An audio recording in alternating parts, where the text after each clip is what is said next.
membandingkan gambar. Jadi kalau membandingkan gambar, dia akan ada bentuknya seperti ini. Pernah belajar di dalam verbal itu ada analogi kata, ya kan? Pernah kita belajar analogi kata.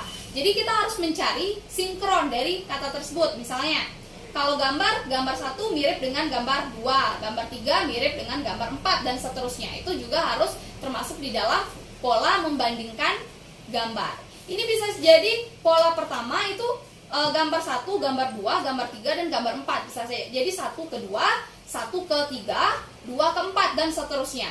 Gitu. Sekarang kita perhatikan, yang ini dia bentuknya atas itu terisi gambar, yang ini atas terisi gambar. Sehingga polanya udah pasti 1 itu sama dengan 1 yang di samping ini. Gitu. 1 sama dengan 1 yang di samping sini, 2 sama dengan 2 yang di samping kanan. Kita lihat perbedaannya apa? Di sini dia berbentuk segitiga siku-siku. Sudutnya ada berapa? 3. Perbedaannya dengan yang ini gimana? 4. Sehingga perubahannya gimana? Sudutnya bertambah 1. Ketika sudut yang ini 3, maka ketika dia ke sini itu menjadi 4. Ada penambahan 1 jumlah sudut pada bangun tersebut. 3 menjadi 4, kemudian 4 menjadi berapa? 5. Oke? Selanjutnya kita lihat gambar yang sama persis dengan ini, atas kanan, bawah kiri. Yang mana ada atas kanan? Atas kanan, yang ini juga sama. Sehingga yang dieliminasi terlebih dahulu yang mana? Yang D, karena bentuknya berbeda. Selanjutnya kita lihat yang ini segi berapa? Segi 6. Yang ini dulu ya, ini segi 5 menjadi segi 6. Yang mana segi 6 di sini? Yang A segi 6, yang mana lagi segi 6? E juga segi 6. Berarti opsinya ada di antara A atau E, gitu ya. Oke, selanjutnya kita lihat yang di sini itu segi berapa? Segi 6. Kita cari segi 7. Sekarang kita hitung di antara A sama E itu yang segi 7 yang mana? Yang E. Sehingga jawabannya sudah pasti E. Gitu. Bisa juga nanti polanya 1 ke 2, 3 ke 4 bisa jadi, gitu ya. Jadi kalau untuk membandingkan gambar itu sama seperti di bagian verbal itu ada analogi kata. Itu hampir sama ya kan? Tidak harus 1 ke 1 di sini, 2 ke 2 yang di sampingnya. Bisa 1 ke 2, 1 ke 2 di sampingnya. Gitu, tergantung kita membaca pola dari analogi itu seperti apa, gitu ya. Itu untuk membandingkan gambar. Kita lanjut ke jenis yang keempat, itu adalah tes perbedaan gambar. Jadi kalau tes perbedaan gambar itu tidak akan ada soal, dia langsung opsi jawabannya saja. Bisa opsi A, B, C, D, atau E. Intinya kita lihat yang mana di antara A sampai E ini yang dia itu berbeda dari yang lainnya.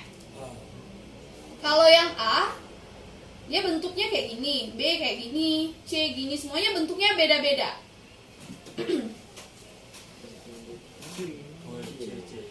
C, alasannya kenapa C? Beraturan. Semuanya kalau kita lihat yang E juga lumayan beraturan ya. Sehingga yang C kalau alasannya dia beraturan, yang E juga beraturan. Yang nggak beraturan A, B sama D.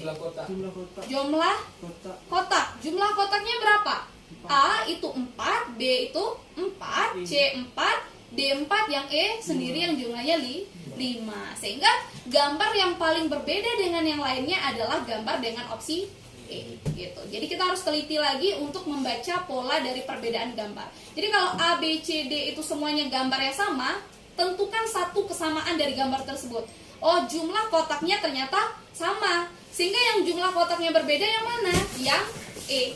Sehingga jawabannya sudah pasti yang E, gitu. Oke, selanjutnya tes perbedaan gambar. Kita perhatikan yang ini.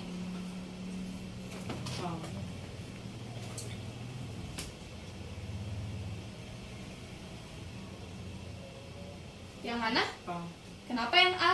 Dia tidak ada garis kosong itu. Iya, betul. Jadi kalau kita perhatikan B, C, D, E itu semua dia ada garis kayak double ya di sini. Sementara yang ini langsung diarsir hitam ya. Jadi langsung kelihatan B, C, D, E itu dia sama, ada pola yang sama, Sementara yang A itu sendiri berbeda karena dia full diarsir. Sementara yang ini enggak diarsir full, ini tidak diarsir full, ini juga tidak, yang E juga tidak diarsir full. Sehingga jawabannya adalah A. Oke, itu adalah beberapa jenis dari. Demikianlah yang dapat kami berikan materi pelajaran pada hari ini. Jangan lupa subscribe, like, and share. Demikian, assalamualaikum warahmatullahi wabarakatuh. Karam dia.